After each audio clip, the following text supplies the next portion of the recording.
Hello, everyone, and many thanks for joining us today. We'll be beginning this session in just a few moments, so thank you for your patience.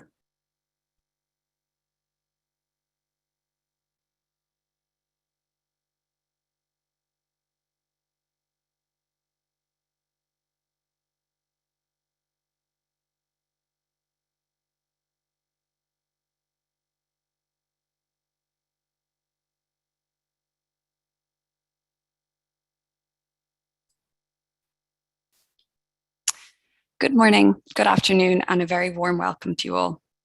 Today is a very exciting day that many have been waiting for, as in today's event, the Science Based Targets Initiative is delighted to launch the world's first framework for corporate net zero target setting in line with climate science.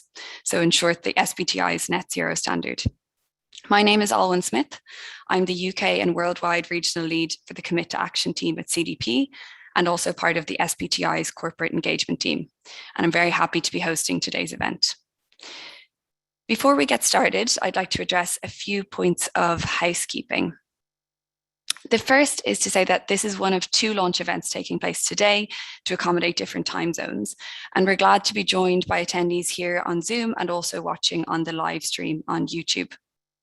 The event is being recorded, and a copy of the recording will be sent to Zoom registrants and will also be made available on the SBTi's YouTube channel.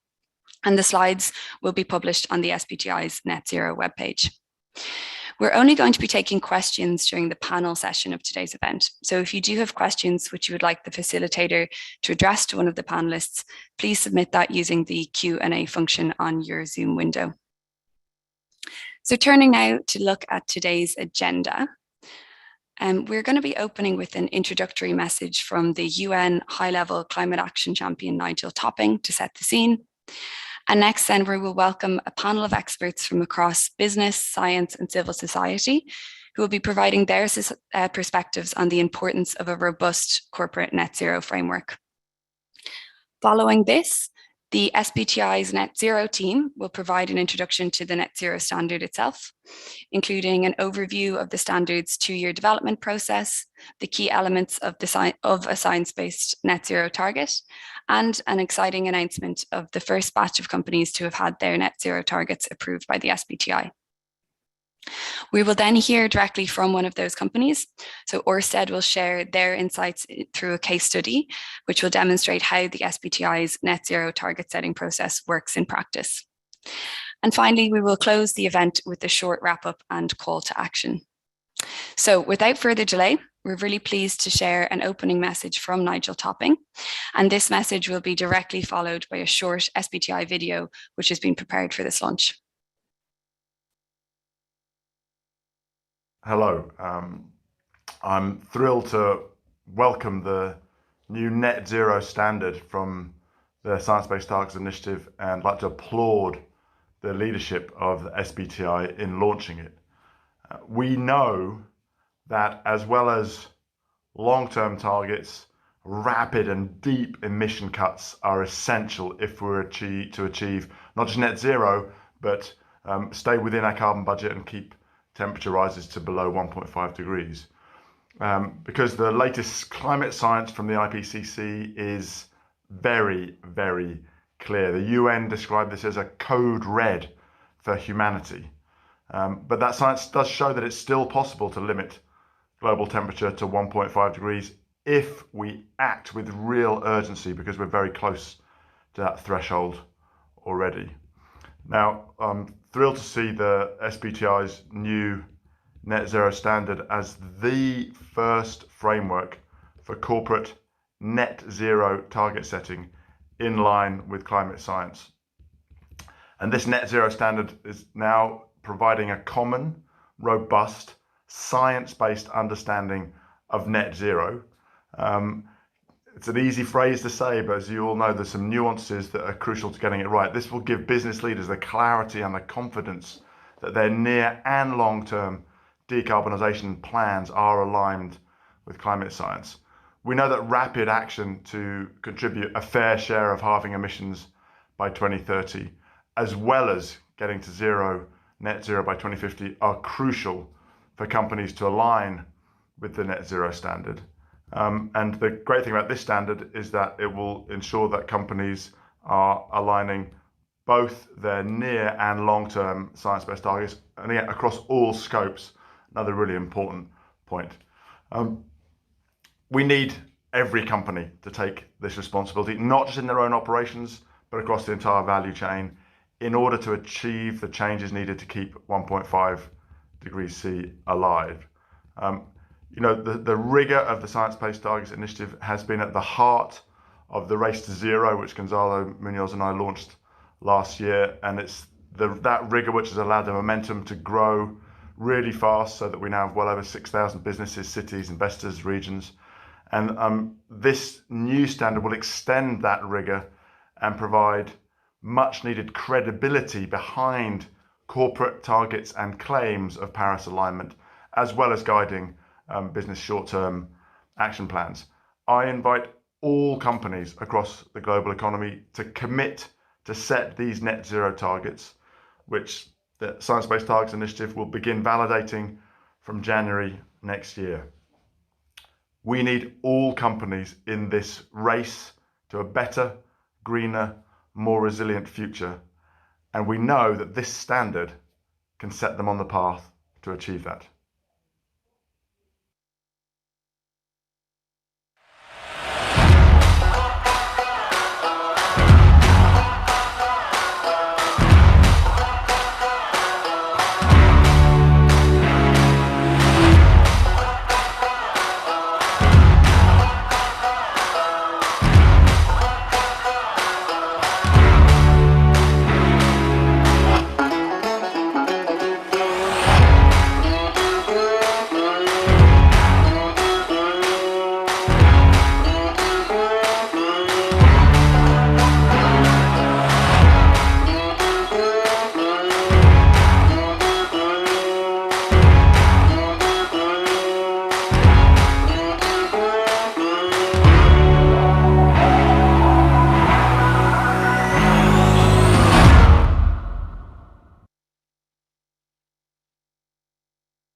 Excellent.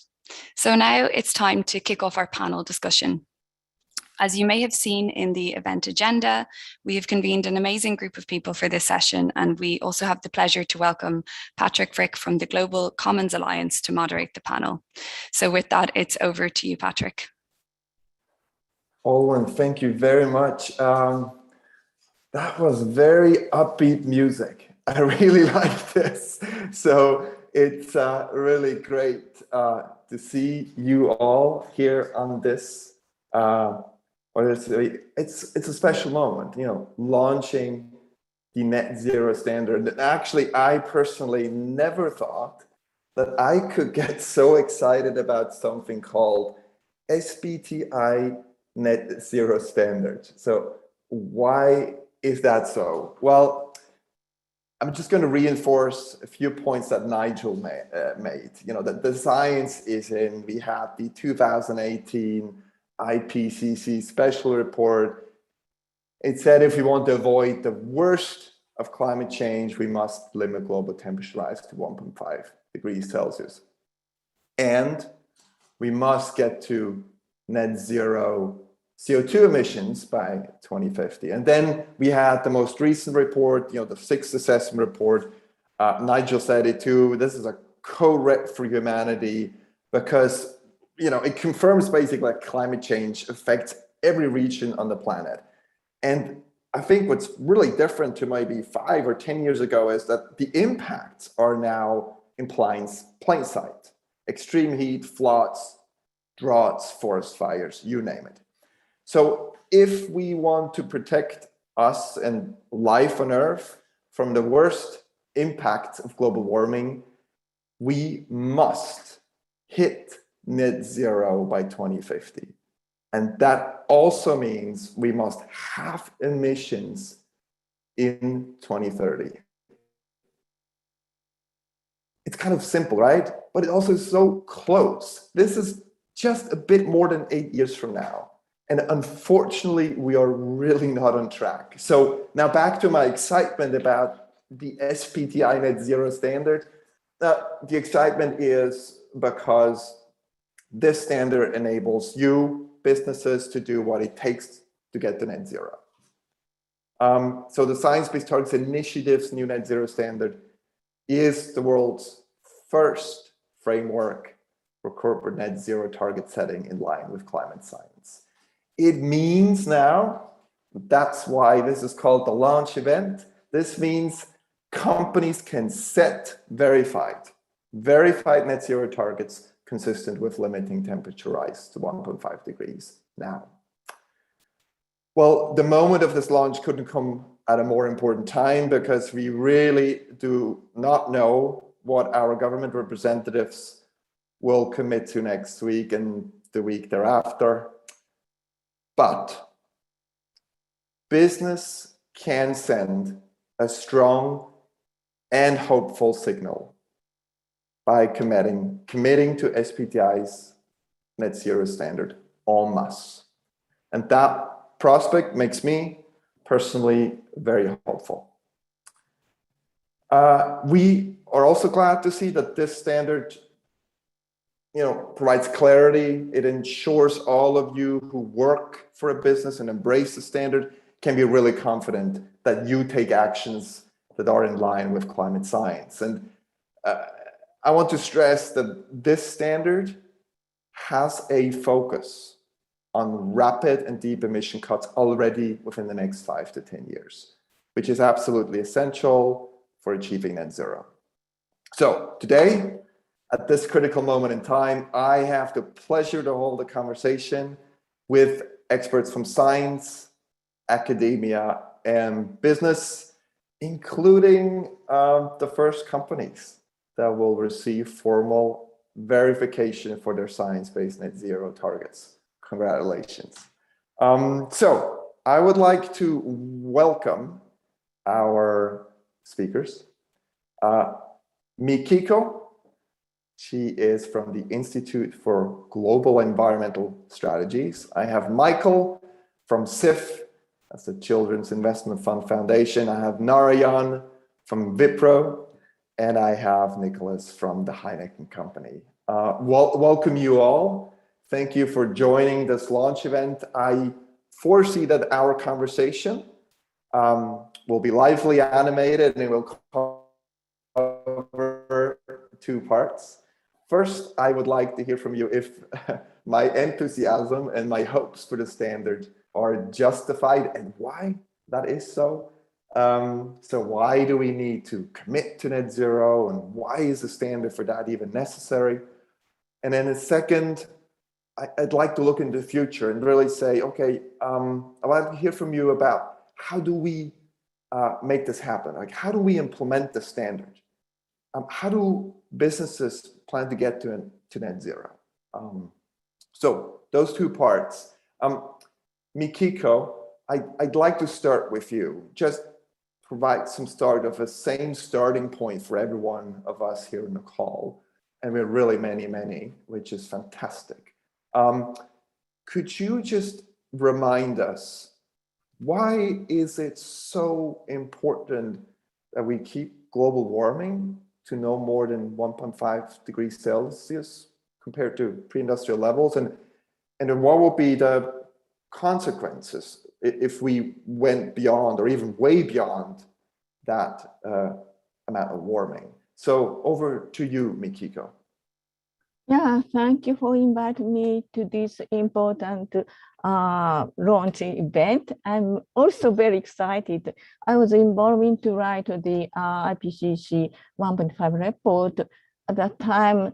So after that, so many things are happening, and many countries already some mentioned net zero, and many companies. I'm so excited involved in this SBTi. And the first question is why we need to keep below the increase of temperature below 1.5 degrees. I can say the 3 things. The first is the impact from global warming have already hit across the globe.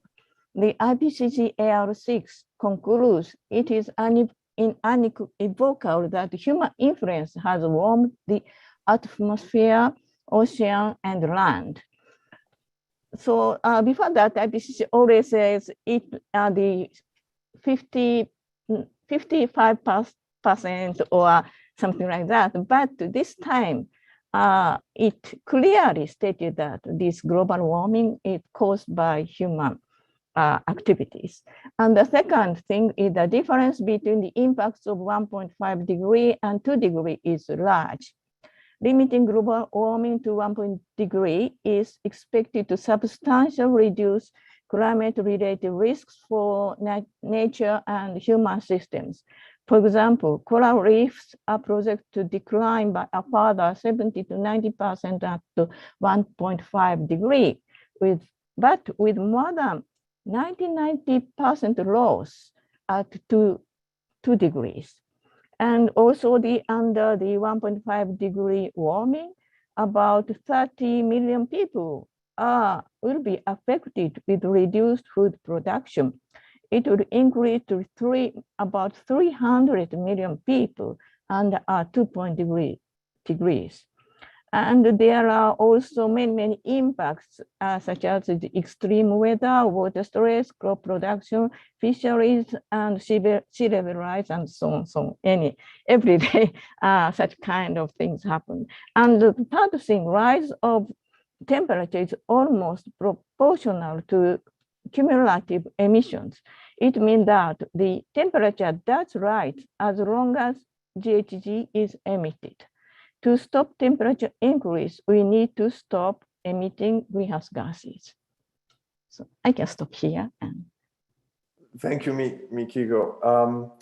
Could you also help the audience here understand what then we mean by net zero at a global level? We'll cover the corporate perspective afterwards. What at a global level? So in the global level, again, the IPCC Special Report 1.5 says that CO2 emissions will need to be net zero around the by 2050. So in order to limit temperature increase to 1.5. This is the median of we assessed 42 scenarios without or low overshoot scenarios. So it is a consequence, and this is what we have to do to achieve net zero by 2050. It means CO2 emissions. Yeah. Thank you. There's much conversation about 2050 is so far out. So let's take it easy, and we'll see what has to happen in the next few years. But why is the contrary true? I mean, why is it so important that we immediately and rapidly reduce emissions over the next 5 to 10 years? Yeah. So the remaining carbon budget is 500 gigaton with 50%, only 50% chance of staying below 1.5 degrees C, and 400 gigaton CO2 with a 66%.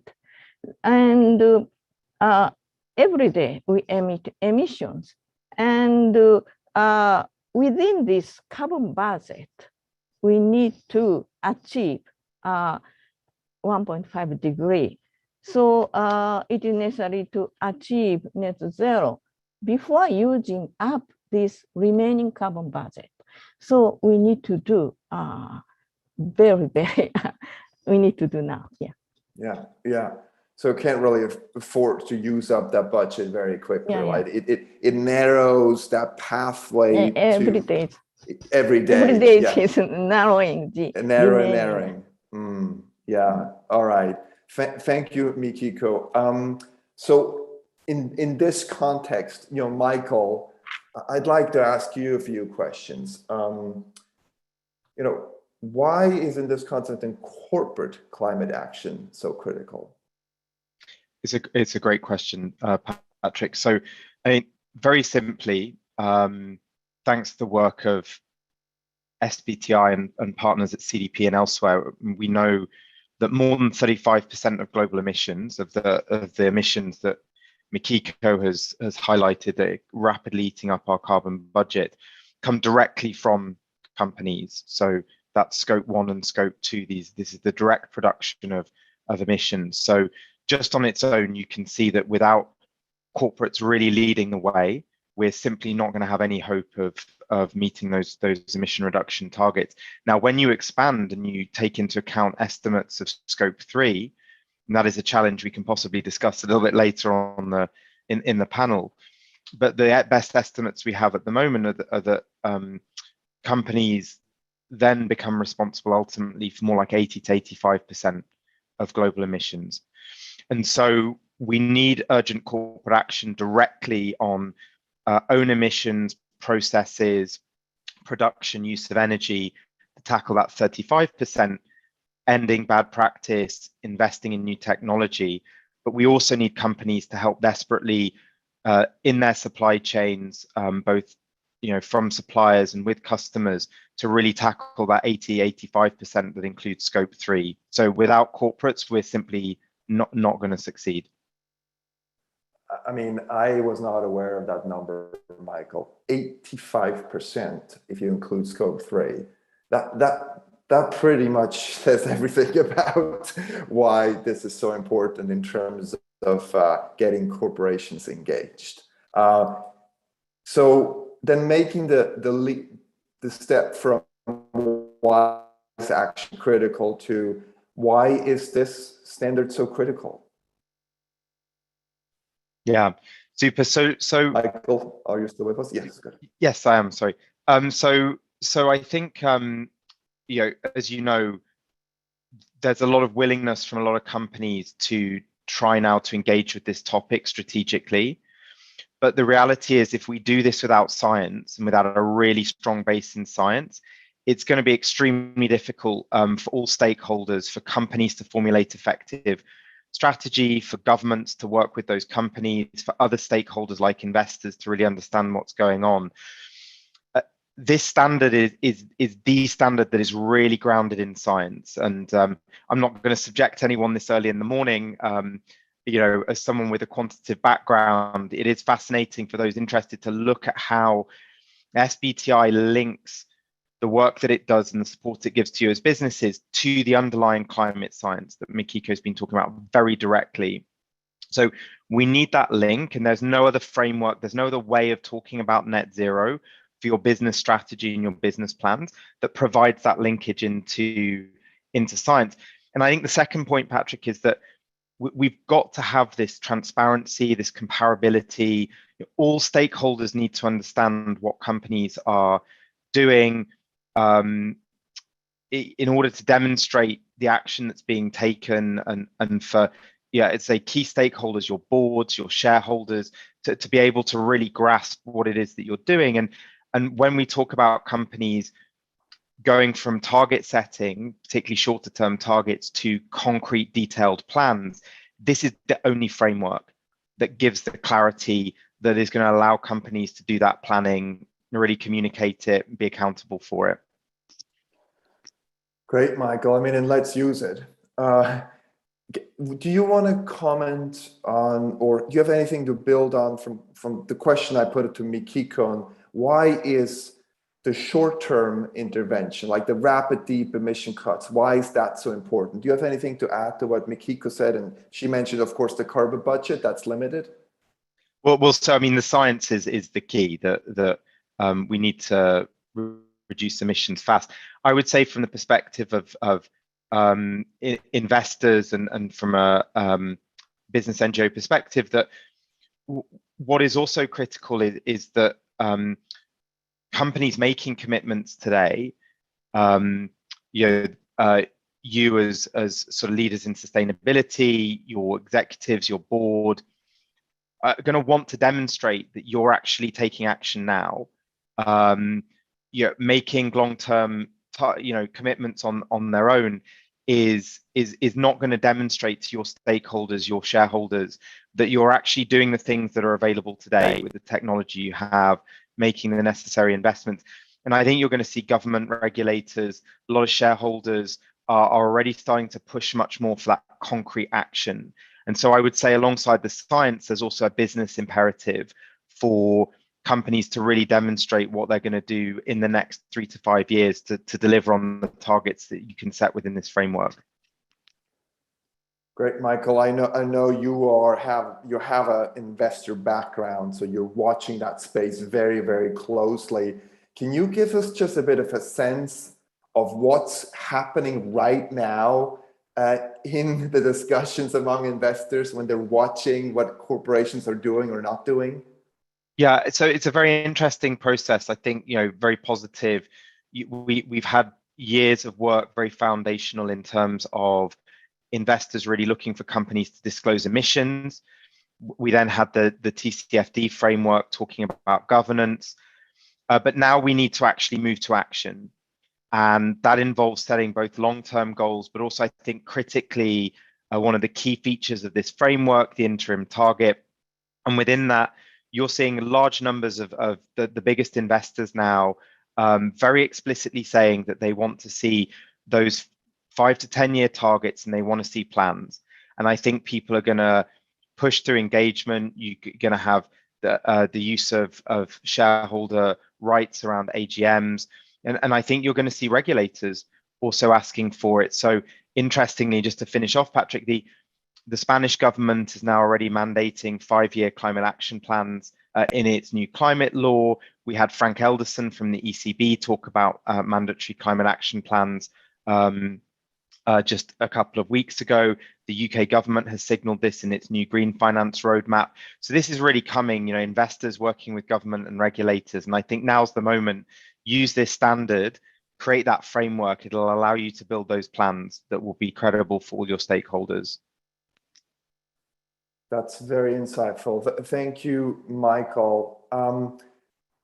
I'd like to move on to Narayana and then Nicholas. I mean, you're both, live and breathe the corporate reality on a daily basis. You're now faced with this net zero challenge. And let me start with Narayana from your perspective. I mean, why do you think net zero is necessary, and why do you think this standard is necessary? Right. So first of all, it's absolutely wonderful to be part of this launch event and to participate in this panel discussion. Thank you so much, Patrick.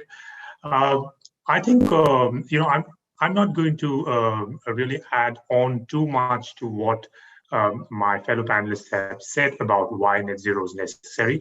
I think all of us who have been following climate science and climate change and have been seeing evidence of it over the years know that time is running out. And I think the latest report with Code Red for Humanity says it even more clearly than ever before. So as far as business is concerned, we are at the heart of the problem in so many ways, and that has been enunciated in terms of numbers as well. Our responsibility and the imperative to do something very significant about it and do it fast, I don't think needs any argument. It's very clear. So that's the reason why companies must commit to net zero as a goal. For businesses in general, and I think specifically when it comes to climate action, having goals, anchoring goals of this kind helps a lot. It helps direct our thinking in a way that is productive, right? And that leads to outcomes that are consistent. So I think why net zero is pretty clear to most of us who have been engaged with the climate change issue for some years now. The reason why a standard is necessary, I think, let me say 3 points here. One is, I think climate change is one problem or one issue compared to, let's say, other environmental problems or other SDGs. It's truly global in nature. What you do sitting in any country of the world on climate change it's very difficult to decouple it from what happens globally. You can have national level targets or goals for an issue like water, or for SDGs 1 and 2, let's say poverty alleviation and so on. You can have national, regional targets. But climate change, I think we all are in agreement that there is a global goal that we all must work towards. That's one. Point two is the climate science underlying climate change is complex. And only academics understand its complexity fully. Those of us in business know the contours of it, but not all of us understand it in depth, right? And therefore, coming to point three, when we commit ourselves to actions, when we commit ourselves to targets, and that's actually quite significant and substantial for many companies in terms of investments, resources, leadership time, and so on. It provides a great deal of assurance that what we are doing is aligned with climate science, and therefore, we can be sure that whatever we do in line with the standard, if we do it well, it will deliver what it is supposed to deliver, right? So that's the reason why a standard like this is so critical. And the last point I want to make is, for companies, the difference between guidelines and standards can mean a lot, especially when it comes to climate change and climate action. Guidelines can be great, but it can still be open to interpretation. Whereas if you have a standard, I think it provides that consistency and transparency that can be really helpful. Thank you.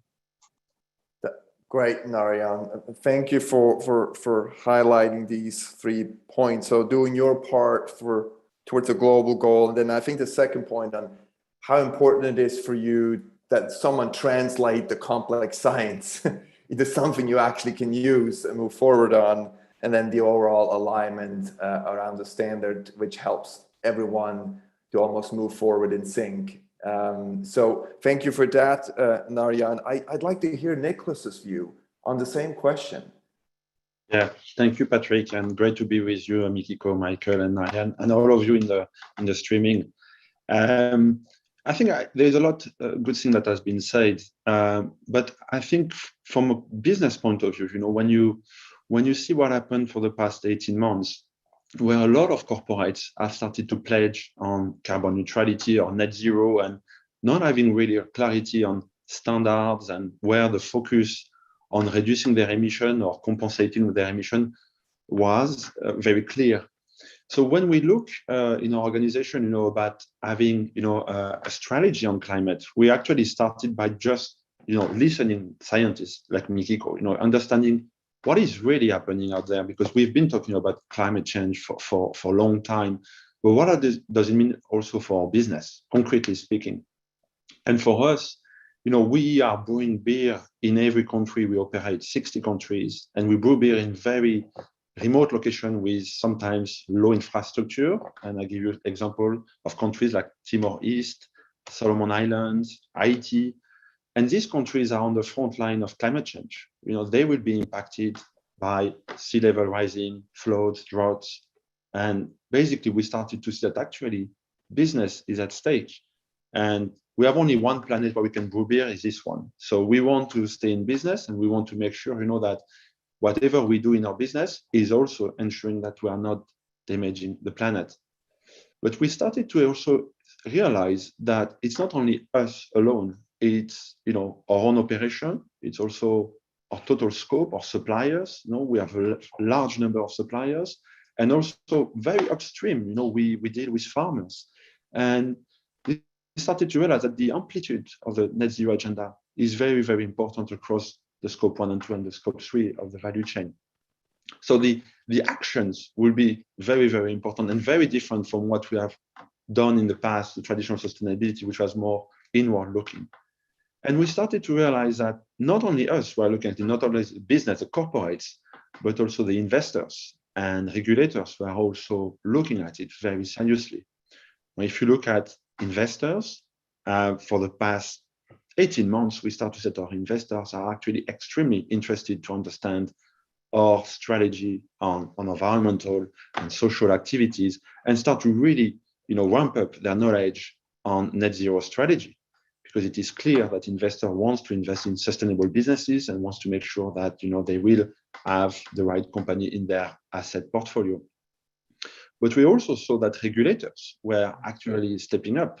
And you can just see this week, for example, the example in Europe with the carbon pricing, that is with the ETS, but also carbon tax being developed in many countries, where actually, if corporate don't act now, will basically have their cost increasing step by step and potentially be less, competitive versus other corporates. So acting on climate is also very good for business because it does allow, to protect, financial performance. And it does allow to help regulators, but also send a strong message to investors that actually, investing in climate change and making sure we cap, our emission to 1.5 degrees is critical. So the net zero standard is very welcome because it does help to give very strict, direction how to reduce your emission, how to manage and prioritize your scope and your timeline, but also how to manage carbon offsetting, which has been always under scrutiny and sometimes skepticism. So it does help to give a bit of toolbox for corporates. And as Narayana said, we know the end of the story. We know the final chapter is that we have to be net zero by mid of the century. What we didn't know before is how to get there. And I think this standard is helping us to write the chapters that are going to take us through the next 20, 30 years. Nicholas, this is a great segue. So I'll ask you that question too, but how are we going to get this done? Right. So it's great to know what the chapters of the book look like, but someone now has to write them. And it is, as Michael said, companies, including scope 3 emissions, cover 85% of all. So these chapters have to be quite extensive, to put it that way. I'd like to ask Michael first, from your perspective. I mean, where do you start to get that done? Because there's certainly no easy walk. And I just want to play back Nicholas's point. Traditionally, you've been more inward looking, like fixing your own problems. And now you need to engage so many more stakeholders around you to start even grasp your footprint and act on it in terms of reducing it. But Michael, what are your thoughts on that question? Yeah, it's a very fair and important question. Clearly, there is more work to be done. And from civil society and from the foundation perspective, a clear understanding that support is going to be needed to help understand, I think, particularly in supply chains, so upstream scope 3. That said, CDP, which many of those joining us on the call will know very well, a key partner for many of you in your disclosure, and of course a key partner in SBTi itself. And CDP is already doing fantastic and innovative work at scale to help a lot of companies understand what is happening in their supply chains, to develop management strategies. So yes, it is a challenge, but also the tools already exist, and those can be scaled over time. I think downstream, it's a question then for business of strategy, of CapEx.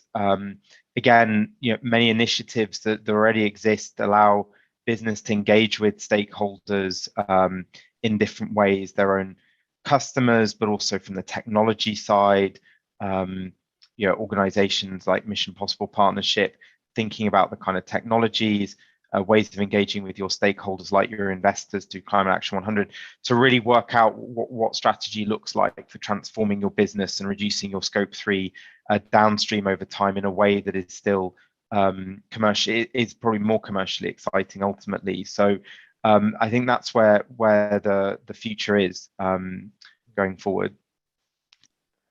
Thank you, Michael. And Narayana and then Nicholas, just again from the corporate perspective, could you give us a sense where your mind is at in terms of what are the biggest challenges that you face as business leaders? So when you think of achieving such a science-based net zero target, Narayana, over to you first.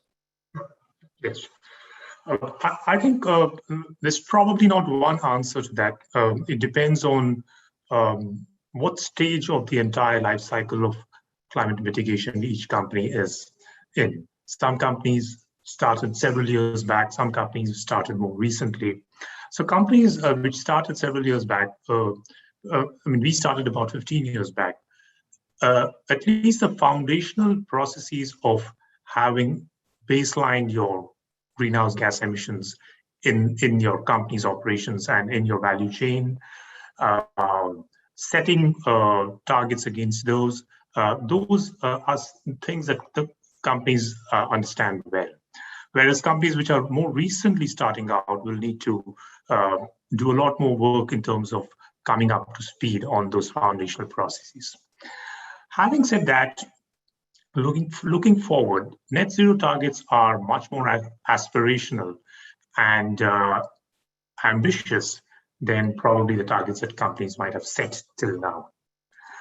And given the fact that you need to accelerate from now till 2030 and then 2030 to whichever is your target year, would mean that you look at challenges a little differently.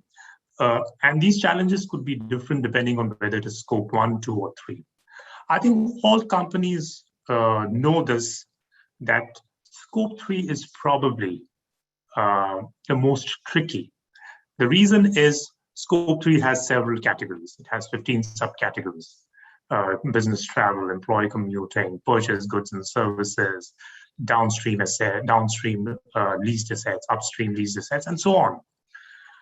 Each of them requires a different approach to reducing emissions.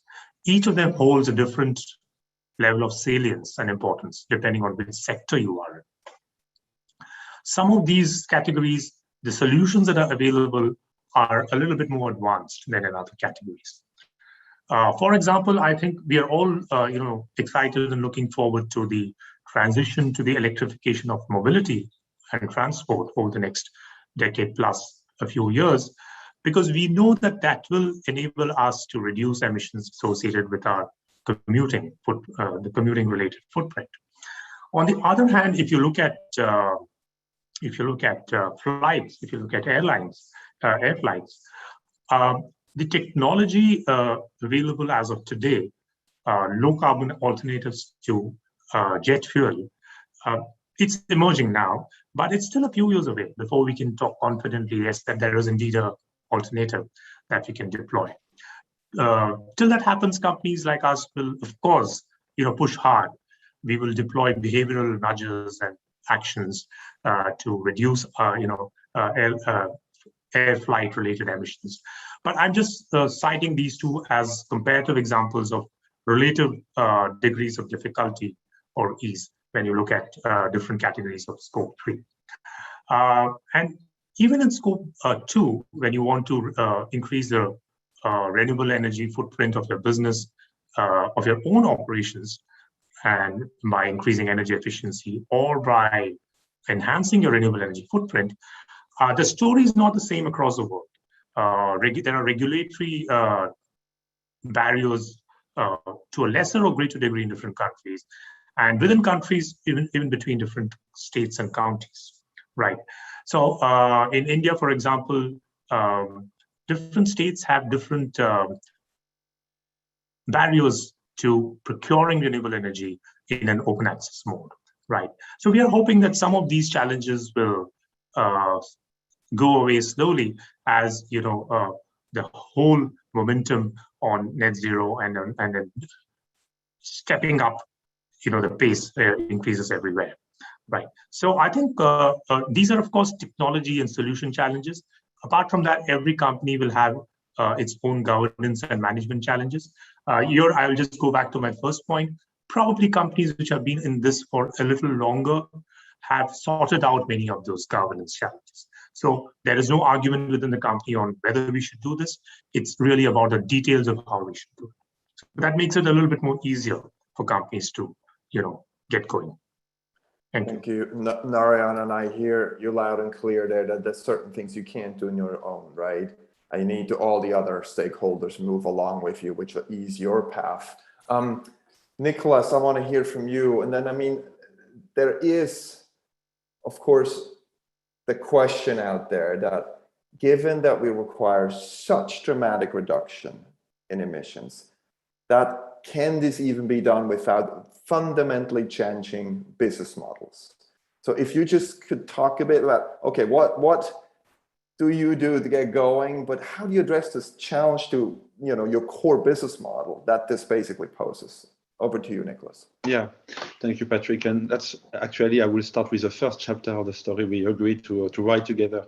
Actually, it's what Narayana was saying, you know, it's about the vision of the company. And for the companies that are listening to this stream, I think it's very important that you start, you know, discussing with your senior management team, CEOs, executive team, to explain them, you know, the challenge that's going to happen with climate change, and start to embed these decarbonization strategies into the purpose of the company. This is not the traditional sustainability approach where we are just going to marginally reduce our emission. This is a transformation we're going to make, a transformation that's going to take 20, 30 years. So definitely business cannot just act as business as usual. And there is multiple ways how you can integrate that in your business strategy. We, for example, you know, decided in our new company strategy called Evergreen to have growth, cost, profitability, but also decarbonization part of our pillar of the strategy company. That's going to create a lot of healthy tension. You know, should you launch this product if that's actually increasing your carbon, or should you push more low carbon products in your overall business model? Super important. And you also start to realize that actually every function you have in your organization can play a role. This is not a small department are going to act on decarbonization. You can engage your finance team to look at how to finance the transition, and there is multiple models out there to see how we can, you know, transfer that into bonds or credits. But you can also look with your procurement team how to engage your suppliers and how to make sure that from now on, you know, you want to work with suppliers which are SBT committed. You can also look at, you know, how to engage human resources to train and develop capabilities in your organization, but also recruit people who feel that they have the same DNA than you and feel that it is very important as an employee that your company share the same vision. So this is a complete transformation, how we're going to do it. And, you know, we need to stay super positive and excited because it's going to, you know, we are at the very beginning of it. Unfortunately, we don't have a lot of time. So there is a lot of things we need to do very fast. And I think what Narayana was sharing is for the companies who already started to look at decarbonization for the past, you know, that's going to be the first pillar to bet on, you know, and continue working on your decarbonization strategy on scope 1 and 2 in your own operations. But the learnings you got from this department needs to be shared across the organization. So a lot to share, a lot to scale, and making sure that every employee in every corporate can lead that agenda. Nicholas, thank you. Just for everyone who is joining this launch, we're taking a few questions, not many, but we have about 10 minutes left in this conversation. And I do have some help from the organizers from SBTi to sort through the many that come in. We'll take a couple.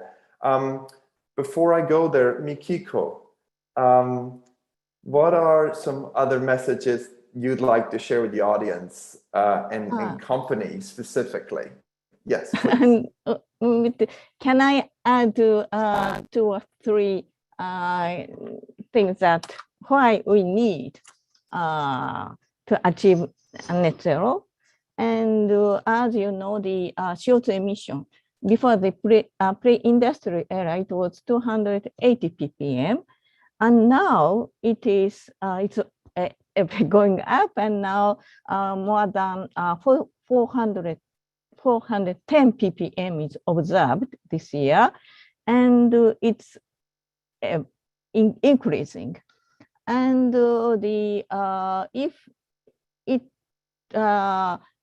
it come more to stay below 1.5, it needs to below 430 ppm, and so we don't have again the CO2 concentration. Considering CO2 concentration, we need to reduce emissions. This is one reason. Also, as the Nicholas says, that it takes time for the transformation.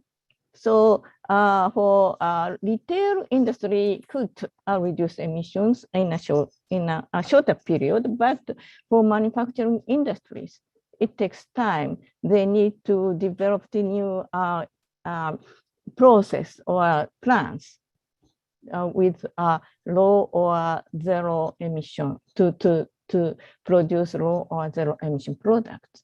So it takes time. Yeah.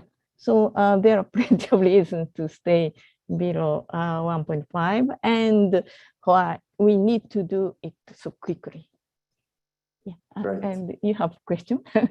Yes, thank you, Miki Ko. Any of the panelists wants to add something before we move into questions?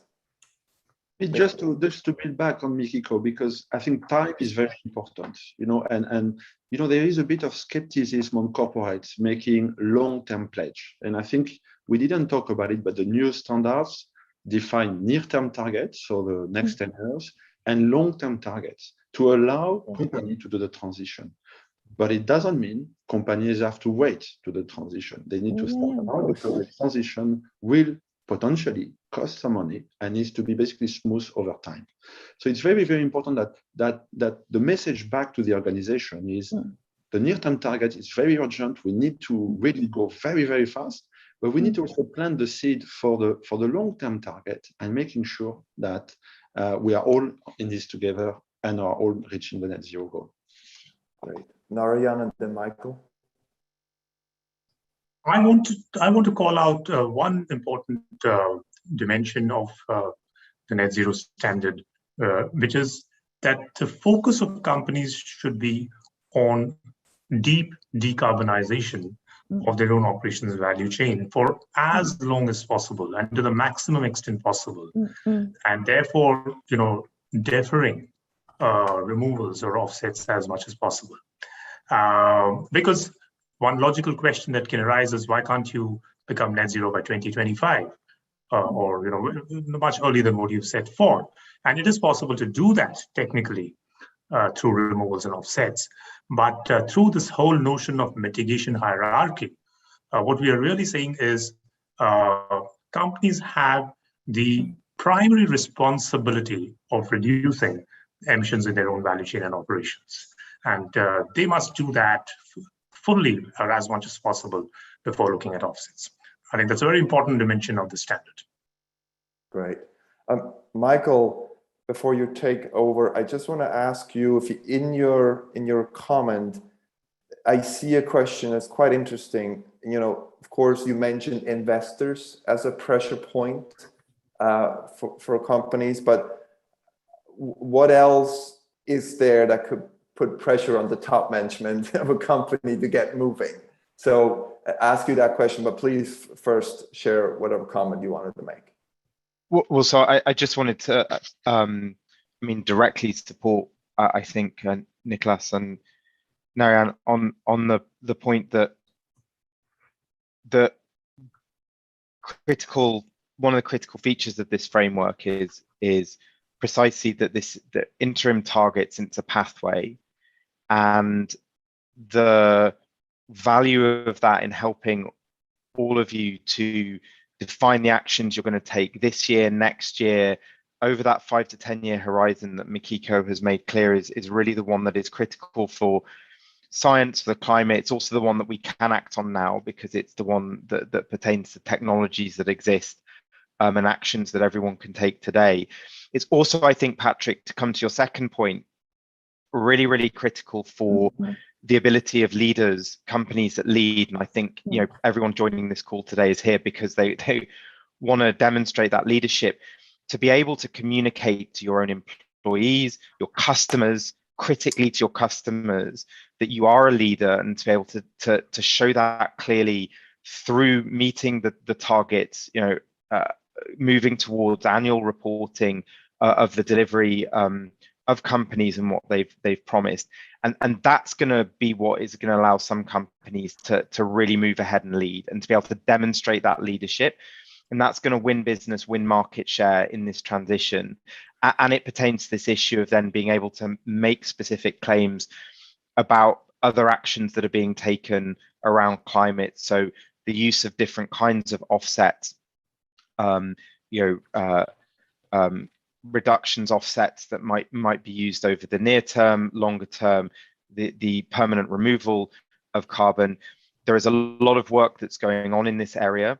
The UK government and others have supported a voluntary carbon market integrity initiative, which is going to be developing very clear guidance on what companies can say about the different kinds of offsets that they're using. But that's only going to work in this framework. As Narayana said, you have to do fully science-aligned abatement first, and then you can make those claims. And this standard is going to be the one that's going to allow leading companies to show that abatement and then to be able to frame the additional claims that they're making. So those points are really, really critical. And I think it seems like as panelists, very, very clear unanimity on that. Thank you, Michael. There are many, many questions in the chat, and I just went through that are of, for example, technical nature. How does the standard quite work, etc., etc. Ryder, when we finish this conversation, we'll have a deep dive on some of those questions, and there will be follow-up discussions from this webinar where you can go and learn more about the standard. So I'll park all those questions for now. We have a few minutes left, and I just like to do one final round. We need business to lead. We need all to lean in. It's become very clear why and how urgent it is. But I see some questions in the Q&A, which is, I think, people also looking for help. It is writing that book, these chapters will need a lot of co-authors. So if I would like to give you an ask for help.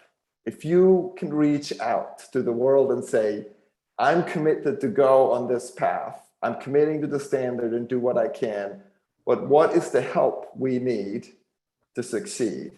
If you had one wish you could make and one ask for help, what would it be? Because I see some in the chat. So I give you a moment to think about that, and then that will be the final round before we wrap up. This is entirely unscripted, so feel.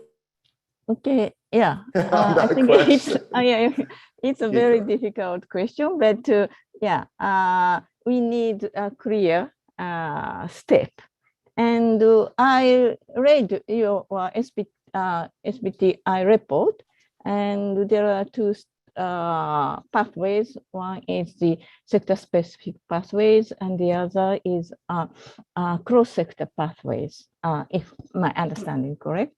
And this sector-specific pathway shows the we need to achieve net zero by 2050, and they have the offset. They can use offset, but at least 90% they need to reduce their emissions. And the companies change their mind and do the plan, the clear strategy to do it. And the cross-sector pathway, it says that every year they need to reduce 4.2%, and they need to do strategies. They need to plan strategies. And I heard that SBT is regarded by investors, NGOs, media, and experts as one of the criteria to show that the targets of each company are in line with the goal of the Paris Agreement. And I think on this SBTi, I also think that they provide guidelines for companies to take concrete steps toward net zero. So I think you and the SBTi with need to have a very also say good communication and do step by step. Yeah, thank you. Thank you, Miki Ko.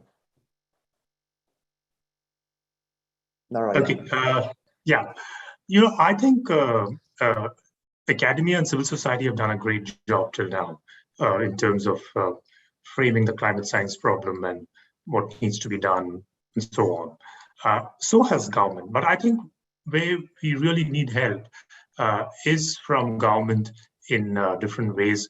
One is, of course, ensuring that regulatory barriers are eased in this journey towards net zero, creating the right environment all around. And I think very importantly, for companies that see themselves as responsible organizations, which I think most of us do see ourselves as, ensure that this transition is, of course, going where it is supposed to go, which is to a planet which is within 1.5 degrees centigrade. But also, this transition is a just transition for all sections of society. So we need help from government, apart from civil society and academia, for meeting those, let me say, twin goals, but underlying those twin goals are many sub-goals, ecologically as well as socially. Thank you, Nari. I'm so glad you're mentioning this point. Yes, Nicholas, over to you. Narayana, in fact, you took my idea, so thank you for that. But we are very aligned. So I will build another help if we can have a magic wand. I will say the government is super important, and actually, sometimes for corporates to do decarbonization in countries which are not fully supported by government can be very, very difficult. But I also think that the financial sector and the investors will have a role to play, and you see a lot of movement on, pension fund, decision on the fund where they want to invest. It's super critical that we continue to see that traction where investments are made. And if I have just going back to my organization, if I have to ask for help, I would actually ask help from my competitors, because I would love that as an industry, we all go together in the same path and we all reach out to the same goals. Because if you imagine behind, that means our suppliers and customers are getting, the same message that we all want to be net zero. So that would be the help. Wonderful. Thank you, Nicholas. I'll give the last word to Michael, and then we will wrap this conversation. Thanks, Patrick. I think what we've just heard is that partnership is absolutely critical. And this is the biggest transformation that human society, civilization is ever embarked on. It's going to require that partnership, your leadership within companies, for the reasons that I started off with, the huge scale of corporate emissions.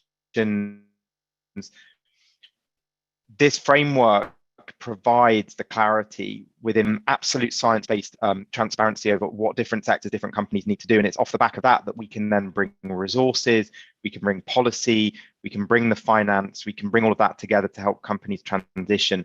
It's critical that companies then sign up and adopt the framework in order to enable all of that partnership. So yeah, thanks again, Patrick. Thank you, Michael, Narayana, Nicholas, and Miki Ko for joining that conversation. Let me just conclude by saying, and building on Michael's point, I think we agree that the way we run the global economy currently is just overusing our natural resources. And it's this twin challenge, global inequity. And I think what I just also heard from you, Michael, being the biggest challenge probably we've ever faced as humanity, it probably ends up just being the challenge of resetting the norms by which we run our global economy. And I just want to say, to finish this off, that this standard is such a great way to exactly start doing that, resetting the norms of the global economy. In addition, my last question to you was also just get us fired up for COP26. It's just a few days away. And SBTi, Net Zero Standard, offers a really clear call for action and a pathway for companies to play their part when it comes to decarbonize our economy.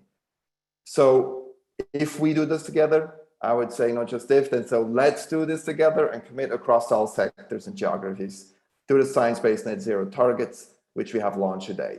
And if we do this, I'll be a much more confident and hopeful father facing my sons at the dinner table tonight. So thank you all, and back to you, Alden. Thank you. Thank you. Thank you very much.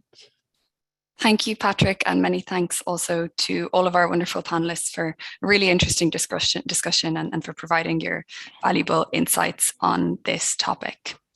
So I am delighted to now move on to the next section of today's event, in which we're going to hear directly from the team within the Science Based Targets Initiative, who have been working tirelessly over the past 2 years to develop the standard that we're launching today.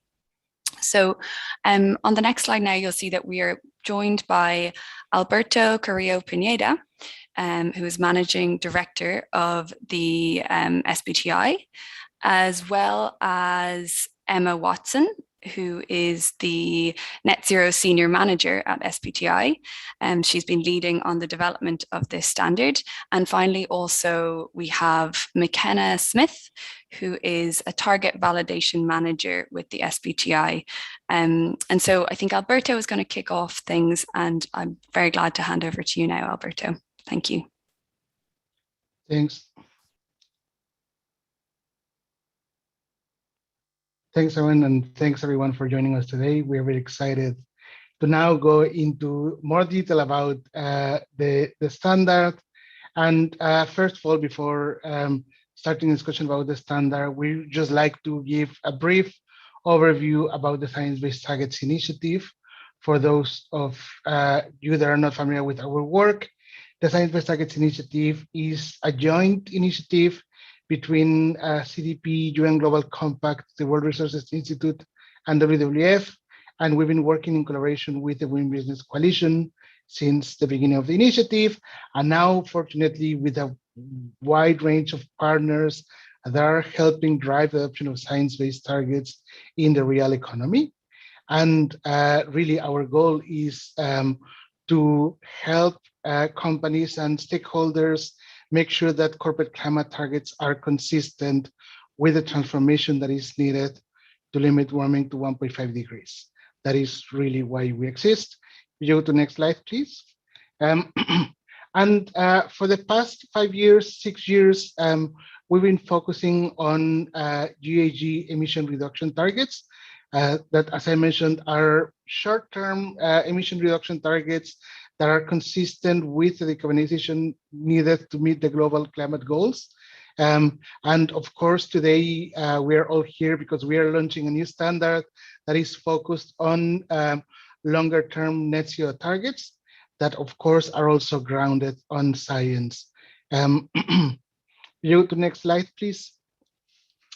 And today we have over 2,000 companies that are in the science-based target setting journey. And about half of these companies have already completed the modeling of their targets. They have submitted their targets for validation by the SBTi, and now they are in the implementation phase of their targets. And then about half of the companies are in the target modeling phase of their targets.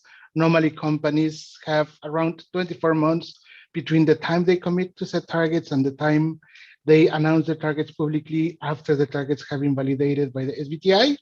And then we also have around 965 companies that have committed to 1.5 degree aligned targets through the Business Ambition campaign that we've been running for the past couple of years, with the idea of mobilizing 1.5 degree aligned targets in the corporate sector. And of course, this is something that is growing rapidly. 1 year ago, we had around 1,000 companies in the pipeline, and this number doubled in the past 12 months. This is great, and we need to continue to see this exponential growth over the coming years. We want to limit warming to 1.5 degrees. Next slide, please. Finally, before going into the detail of the standards, something that's very important to highlight is, of course, setting targets is the first step, but then what is really important is for companies to work towards delivering on their targets.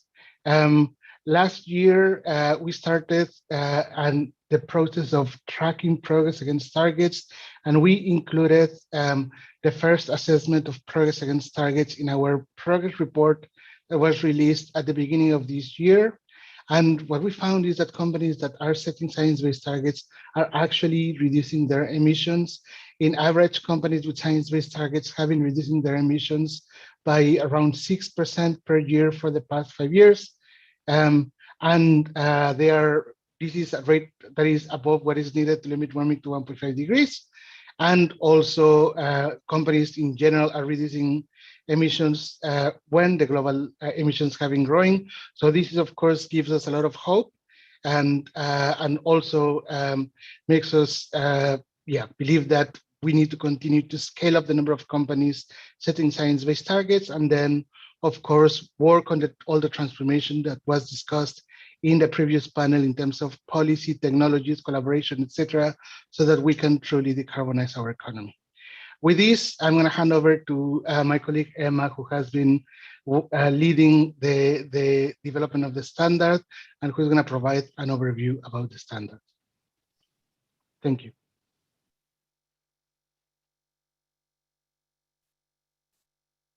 Thank you, Alberto, and thank you to everyone who's here today. We very much appreciate your time. But first of all, I'm going to follow on from Alberto's presentation and walk you through why the SBTi has developed the net zero standard. So if we go on to the next slide, please. So really, it all boils down to the science of net zero at the global level. And I think Miki Ko probably explained this much better than I can today, but I'll give it a go. So first of all, before we kind of look at where we need to be, first of all, we're in a state at the moment where our economy has an enormous emissions footprint. And most of that comes from burning fossil fuels, chopping down forests, and also feeding a hungry population. So because of this, we have an imbalance between the amount of greenhouse gases that are released into the atmosphere each year and those that are absorbed by natural carbon sinks. And this results in a net accumulation of greenhouse gases in the atmosphere, which essentially acts like a heat trapping blanket over the planet. Because of this, we are in the climate crisis that we're seeing today. So that's essentially why we have got in this state and why we need to look at getting to net zero. So if we go on to the next slide, please. So essentially, what we need to do to halt global warming is to reach a balance between the human-caused greenhouse gas emissions that we're emitting every year and the removals. And that's how we get to the state of net zero emissions, is when those two are balanced. If we go on to the next slide, please. So really, to limit warming to 1.5 C, we have to reach net zero carbon emissions by no later than 2050. But what's really important to notice is that there's also a huge element of near-term action that needs to come with this. So we need to be looking at halving our emissions also by 2030. And that's really important because actually to stop, to maintain global warming below 1.5, it's actually really about the accumulation of greenhouse gases in the atmosphere. So that's really kind of why we're aiming for 1.5 and why we really need to take this action now. So if we go on to the next slide, please. I guess I mentioned in the last slide that we're really aiming for 1.5 C. And I guess in 2018, the IPCC came out with a report that showed the impacts of global warming at 1.5 C. And the results of that report were much more stark than expected. And it showed that there are a few implications that come with 1.5 versus 2 degrees that are actually much, much worse and much more severe when we're looking at 2 degrees of global warming. So if we think about, for example, the severity of the number of people that are exposed to severe heat every 5 years, that's actually more than doubled at 2 degrees. If we look at the number of ice-free Arctic summers that occur, it's actually 10 times worse under 2 degrees. And then if we look at the decline in coral reefs, that is up to 29% worse. And then the decline in marine fisheries actually is about 2 times worse under a 2-degree world in comparison to 1.5. So we've known the severity of these impacts for at least 2 years now, and this has really been taken on board by people on all factions of society, in business, civil society, the investment community, and government. But despite that, current climate policies put us on track for about 3 degrees warming. If we look at the pledges that have been made, they are actually putting us more towards 2 degrees, but that is still not enough, and that's why we need to take the steps forward. So if we go on to the next slide, please.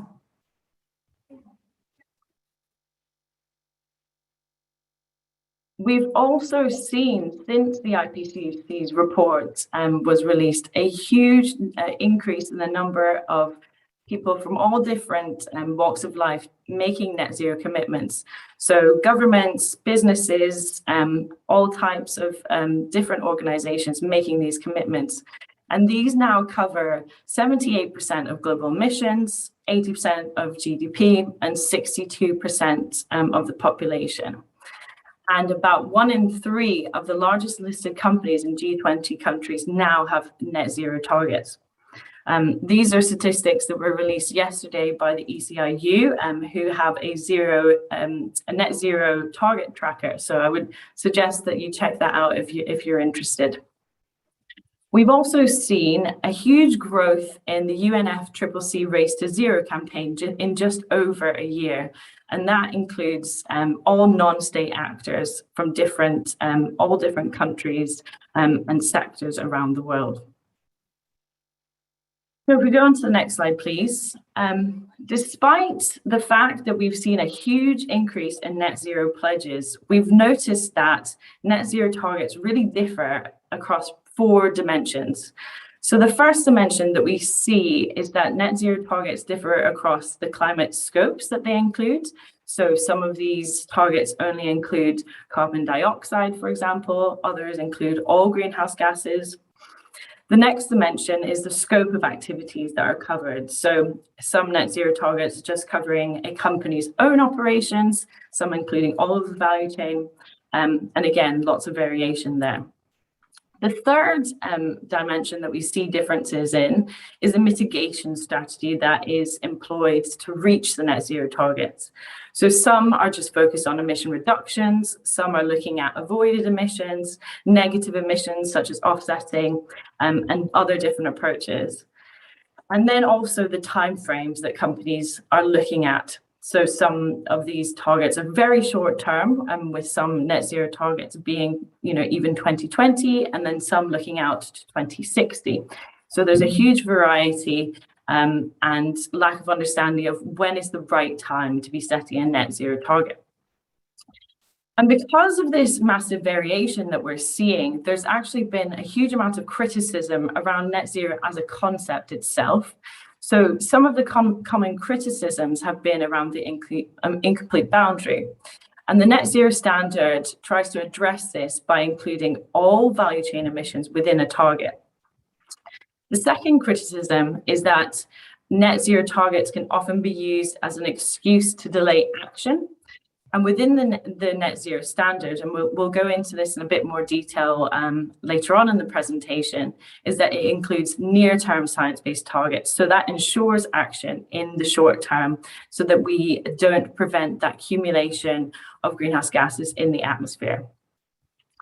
The third point of criticism is that net zero targets can also be used as a deterrent on actual mitigation of emissions. So some companies focusing on offsetting rather than just reducing emissions.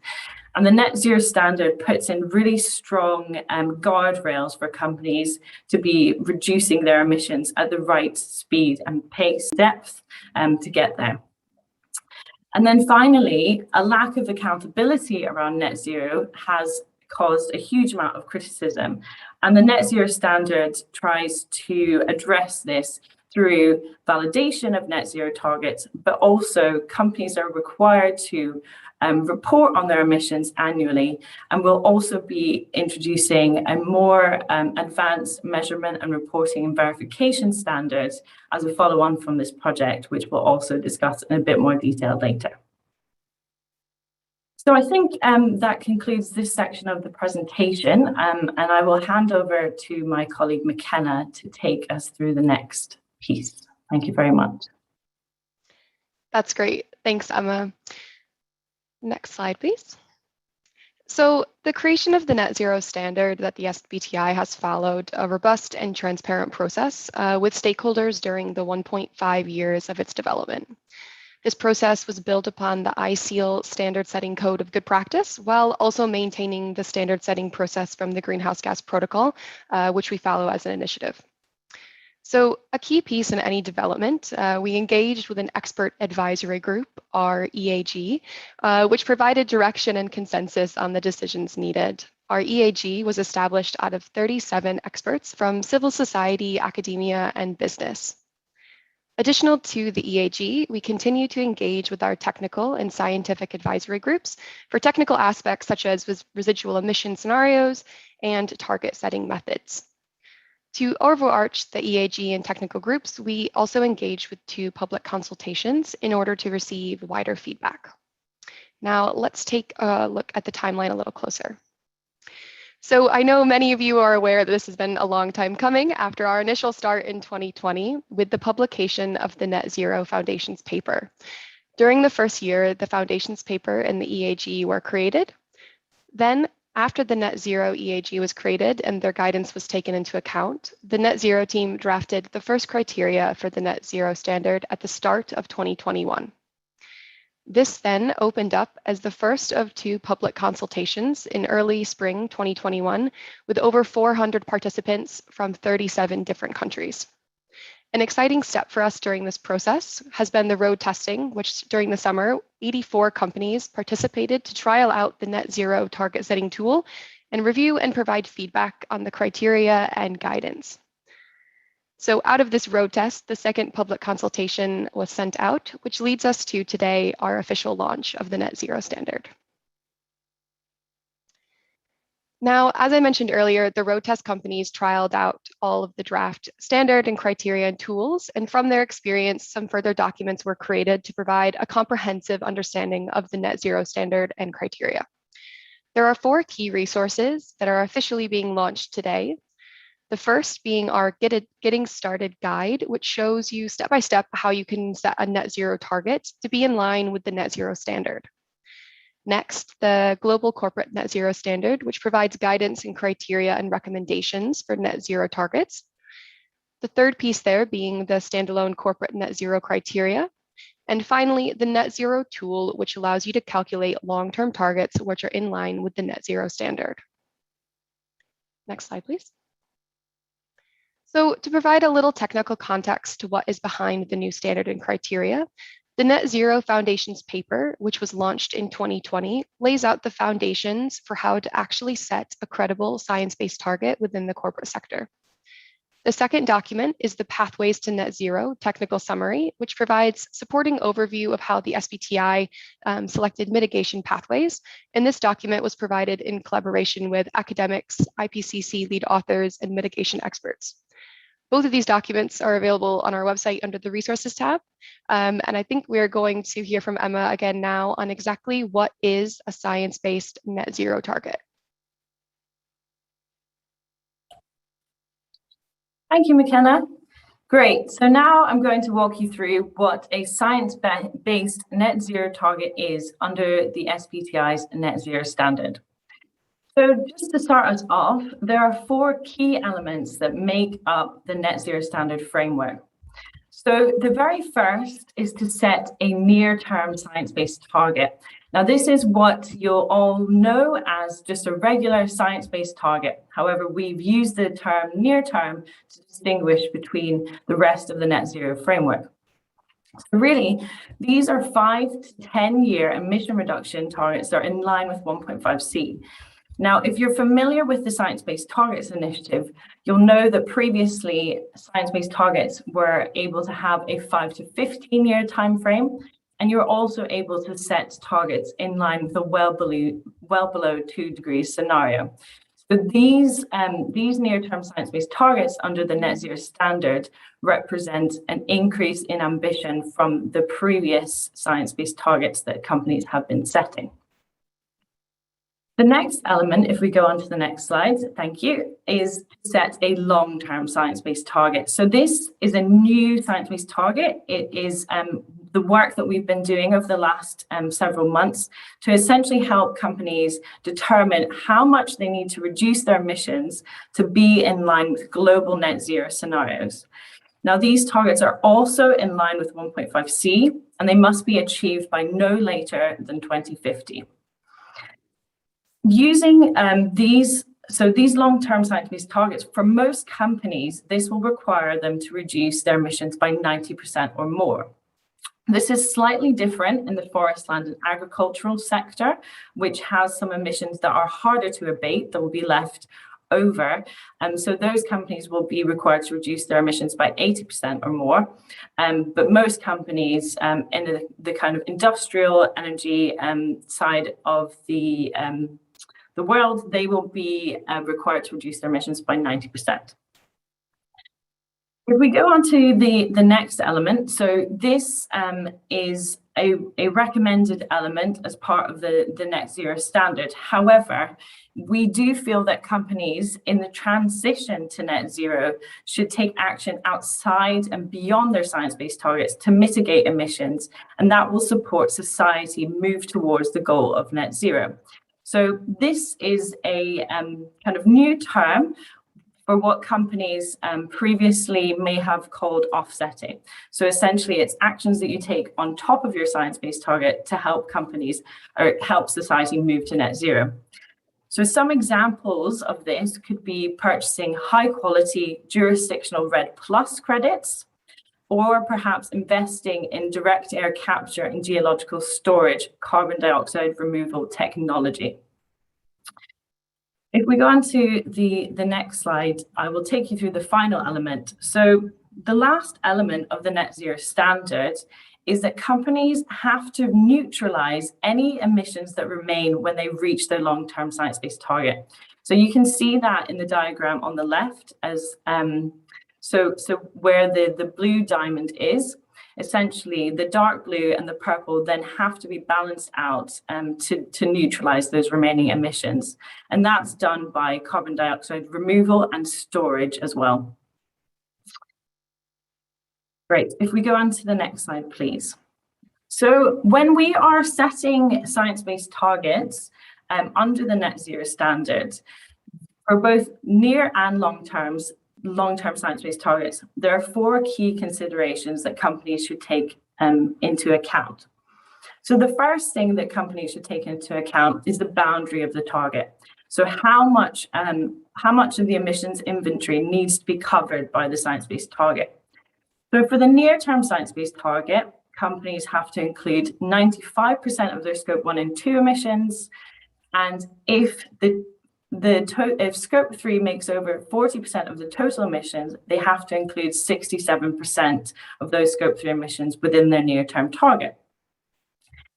In the long term, companies also have to include 95% of scope 1 and 2 2 emissions, but they have to include 90% of scope 3 emissions. So you can see that that's a step up between the near-term science-based target and the long-term science-based target. And I'll talk you through a bit more of that detail in the next slide.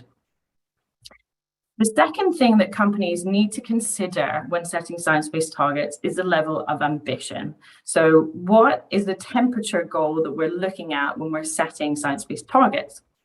So for near-term science-based targets, scope 1 and 2 targets need to align with 1.5C to align with the net zero standard.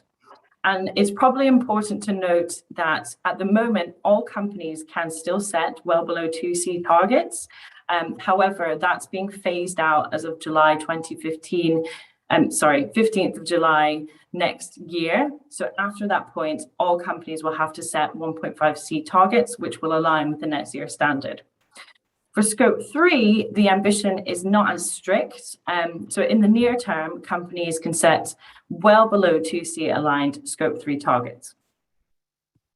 In the long term, the ambition for all scopes has to align with 1.5C. So that's consistent in the long term. The third consideration that companies need to take into account is the time frame of the targets.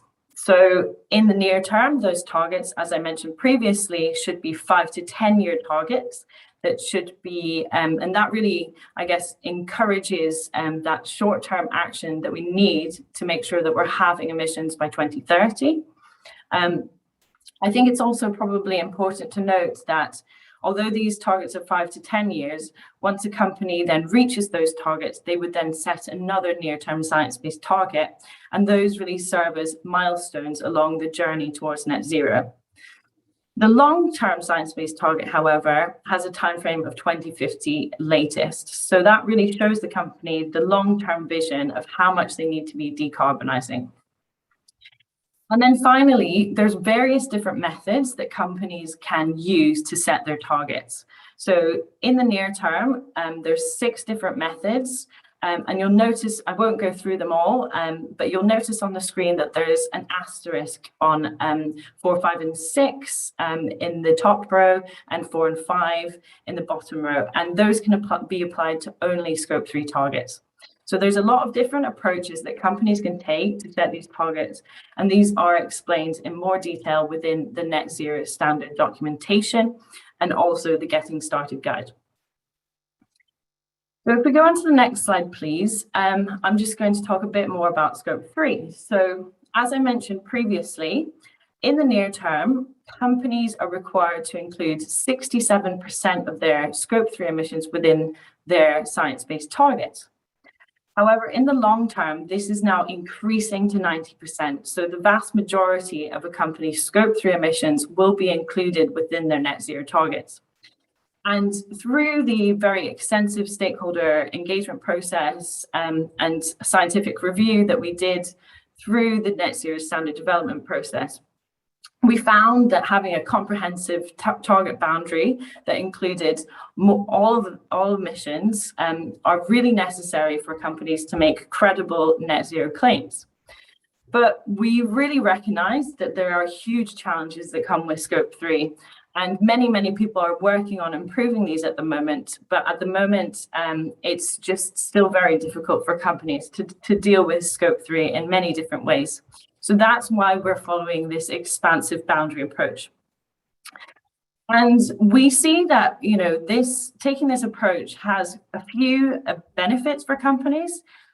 So in the long term, it really provides the opportunity to collaborate across the whole value chain with all of your customers and suppliers to help them decarbonize as well. Having the kind of, I guess, increase over time in boundary also allows companies to focus now on their most material emissions.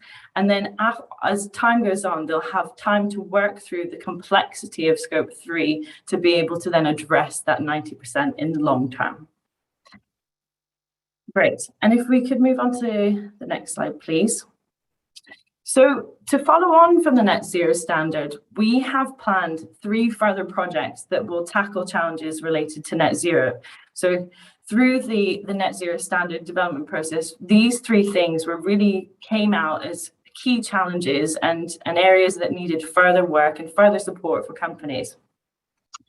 So the first project that we're going to be working on is related to beyond value chain mitigation. So I mentioned that in the slides previously as being the third element that companies should be doing in the transition to net zero to take action beyond their science-based targets. And we feel it's really vital for companies to have clarity on how to do this credibly. So at the moment, we're exploring different models that we can take to incentivize this action in a really credible and robust way.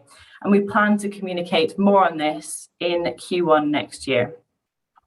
The second project is related to the challenges around Scope 3. So we're going to be looking at starting off a project called Net Zero Value Chains. And this is really going to explore different Scope 3 target setting methods and also different approaches to help drive net zero value chain alignment. And then finally, we're also going to be working on a project around measurement, reporting, and verification. So we're going to be developing a framework and a standard around that will help ensure the accountability of targets and make sure that companies are on track to achieving these as well. Great. I think that with that, I will hand over to Alberto to take us through some appreciation and acknowledgements. Great. Thanks a lot, Emma. And yeah, as you heard from Akena, we had a lot of support for the development of the standard. It was a 2-year process, starting first with the development of foundations paper that provides the scientific concepts, and then development of the standard as such. And we had, yeah, the honor of getting very engaged and very thoughtful input from our expert advisory group. We had a lot of companies that helped improve the standard by participating in the road testing process, and also some companies that were part of the first companies to have the targets approved. We also, of course, had support from our donors that helped us run this process. And we just want to, yeah, basically acknowledge and thank you all for helping us get to this point. And we'd like to show a quick video with our appreciation.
Great, thank you. And yeah, as you can see, we are very happy to have the first 7 companies with approved net zero targets. And this is really impressive. Companies committing to over 90% of decarbonization across different sectors of the economy and different geographies. And of course, in order to reach net zero emissions globally, now we need all companies to move in this direction. Go to the next slide, please. And we are starting now the target validation process for net zero. And of course, based on the standard and based on the target validation framework that many of you are familiar with, Through this validation framework, we ensure that net zero targets are robust enough, that they include all the relevant sources of emissions, that the time frame is consistent with limiting warming to 1.5 degrees, that the decarbonization component of the target is also 1.5 degree aligned. As mentioned several times during today's session, that targets have interim milestones when they are long-term net zero targets. And as we heard from Emma, the targets are going to be subject to a robust accountability framework. We have opened a booking system for companies interested in getting their net zero targets validated. And we like to see many targets coming to this next step in terms of transparency and credibility. Next slide, please. Finally, I would like to reiterate our invitation for all of you to take the next step. And if you haven't set science-based targets or science-based net zero targets, to do that. And if you have already net zero targets, to go through the process of validating your targets and to add credibility and transparency to your targets. Thank you very much, and I hand over to Alwyn. Many thanks, Alberto. They were really interesting insights from you, Emma and McKenna. If we could move to the next slide, please. We're now going to jump through to the second to last part of today's agenda, in which we're really happy to be able to share a case study from Ørsted. So over the past few months, Ørsted, the renewable energy company, has been putting the SBTi's net zero framework into practice, setting both near and long-term science-based targets that are in line with the 1.5 degree trajectory. So I'm very glad to introduce you to Mr. Jakob Asko-Bos, who's the Senior Vice President at Ørsted, to discuss the company's net zero target setting journey. Over to you, Jakob.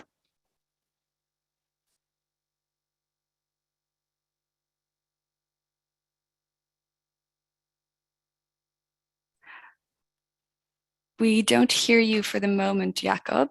Perhaps there is some technical issue.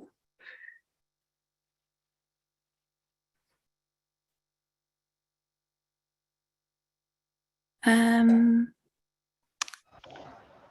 Jakob? Hello, do you hear me? Hello, I do hear you now, loud and clear. Okay, great. And over to you. Thanks. Well, thanks a lot, and first of all, thanks a lot to the SBTi initiative for developing this groundbreaking standard that we have been working with you guys on for the past months to sort of become the first energy company to be approved under the new standard. What I'd like to do in this session is just to take you through sort of how we work with the standard and how we as a company are sort of also trying to drive the awareness around the importance of setting science-based targets. If I could have the next slide, please.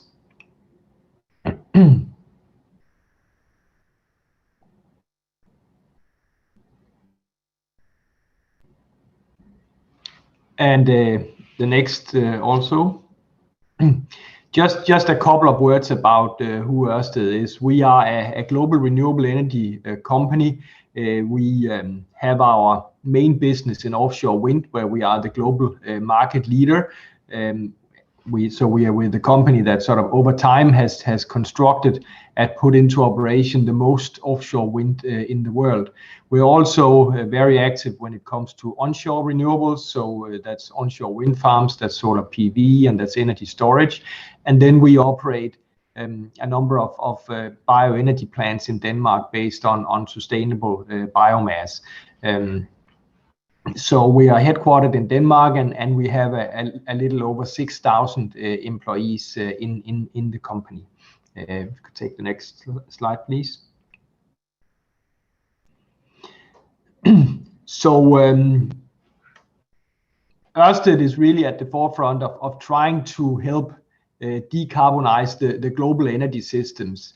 73% of all global CO2 emissions come from the production and use of energy. So the main cause of climate change is really the way that we are powering and giving energy to the world. So that is what needs to fundamentally change. There's also a number of other things where we need to decarbonize our way of life, but the transformation of global energy systems is clearly at the center of what we need to do in order to both meet the target of reducing emissions by 50% by 2030 and getting to net zero by 2050. Could I have the next slide, please? So Ørsted in our company, our vision is to help create a world that runs entirely on green energy. That is what our entire business strategy is focused on. That is what our entire investment program is focused on, and that is really what we go to work every day to do. And that has not always been the case, that our focus was on renewable energy. And I might illustrate that if you take the next slide, because if you go back to 2007, Ørsted, which was called Dong Energy at that time, was actually predominantly a fossil fuel-based energy company. Our core business was in fossil fuels. More than 85% of our business came from fossil fuels, and that was really all we were about: coal-fired power plants, gas-fired power plants, oil and gas exploration and production. But we made a strategic decision back in 2008 to say we want to transform our company from black to green energy, and this slide shows you the transformation that we have been through so far when it comes to the grams of CO2 per kilowatt hour that we are emitting. We reduced it by 87% since 2007, and we are well on track to reduce by more than 98% in 2025. Also, our business mix, our business model has fundamentally changed. In 2007, only 7% of our operating earnings came from renewables. Today, it's more than 95%, and we've also grown the company substantially in the same period of time.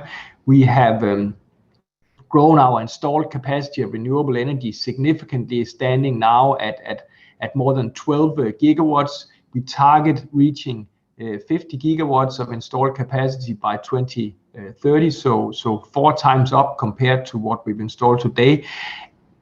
And last but not least, and very importantly to our investors, this transformation journey has also been one that has created significantly better returns on the capital employed compared to when we were a fossil fuel-based energy company.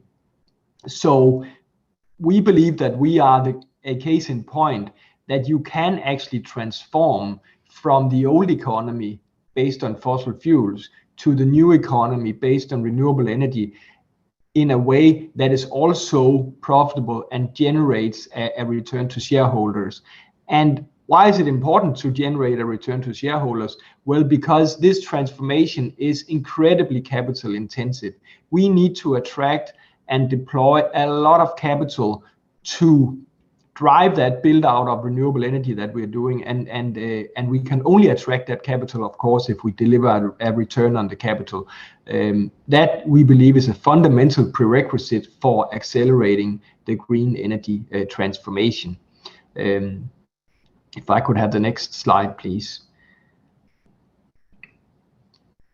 So this slide shows you sort of how has the green energy share developed in Ørsted, and we are right now around 90% of green energy in our power and heat production. By 2025, we're going to be at 99%, and that is significantly ahead of the IPCC's recommended targets for the 1.5 degree pathway for the energy sector, which you can also see. And to the right, I've just shown the carbon intensity of our energy generation. again highlighting that we reached 87% since 2006, and by 2025 we target to reduce by more than 98%, and that is also well ahead of the Science-Based Target Initiative's 1.5 degree pathway. And this slide, sort of in a nutshell, shows you why we are so happy with the Science-Based Target Initiative, because it puts a yardstick, it puts a requirement for how fast do we need to decarbonize the economy, and in our case, our company, in order to be in line with this scientific requirements that we need to stay within to keep the world a habitable place. And that is really what it has been all about for us for many years now, is really to make sure that the action we are taking at scale, it's not just taking action, it's to take sufficient action. Because at the end of the day, if we don't meet the requirements set by the 1.5 degree pathway, we're not gonna preserve the world that we want to preserve for current and future generations. Next slide, please. So as has already been said, it's both very important when you apply the science-based target model that there are both near-term and long-term actions. And we have, for a number of years, been working towards a near-term target of the 98% carbon reduction by 2025 in our scopes 1 and 2. And that is from a 2006 base year. We've also set a target which is a bit further out in time, namely in 2032, on the scope 3 emissions, to say we want to reduce those emissions by 50% compared to a 2018 base year. And the scope 3 emissions are the indirect emissions from our supply chain, from all the construction work we do to build renewable energy, but also from the legacy natural gas assets that we have in our company, and which we are gradually phasing out, both towards 2032 and towards 2040. So we have some very firm near-term science-based targets to continue to drive our transformation. Next slide, please.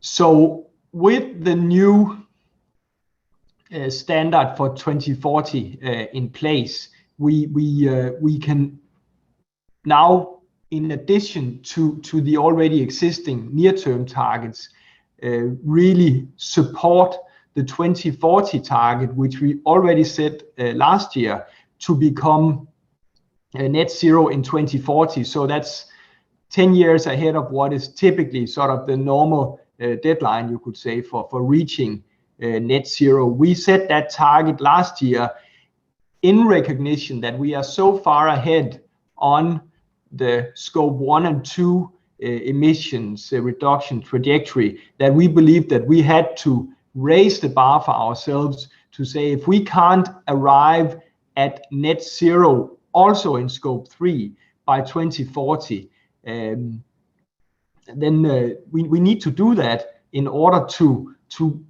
as one of the front runners, sort of pave the way for the rest of the economy and the rest of companies to sort of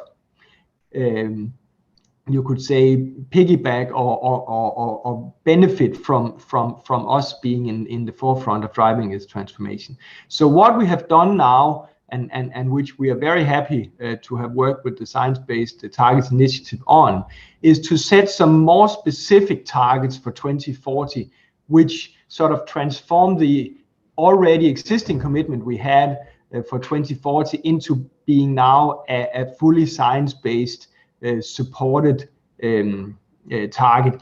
And that more specifically means that in our scope 3 emissions from the use of sold products, so that's the natural gas component of our company, we now commit to reducing emissions from that part by 90% in the absolute emissions compared to 2018. So that is very much sort of underlying our strategic commitment to gradually phase out our natural gas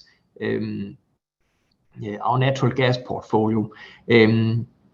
The second component is, you could say, we commit to a 99% reduction in our entire scope 1 to 3, and specifically to limit that to 2.9 grams of CO2 per kilowatt hour in our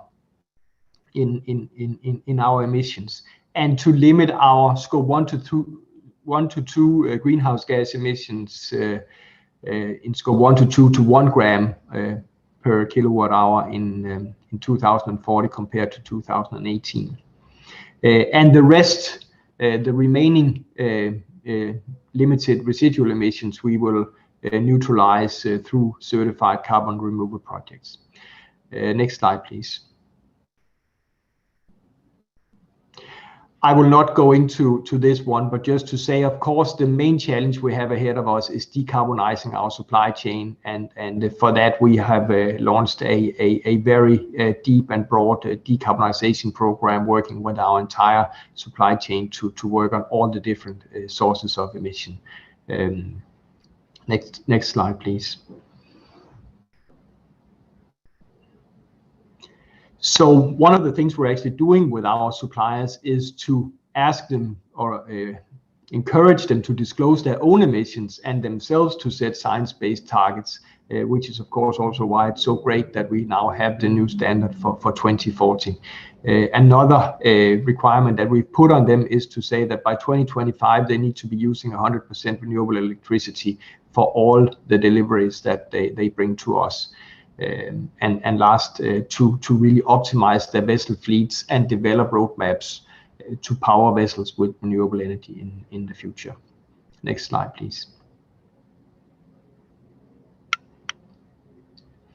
Decarbonizing steel is a core requirement. 50% of our scope 3 emissions come from steel, so that is obviously one of the big challenges that we need to work on addressing together with the rest of the industry and with the steel suppliers, which we are deeply engaged in.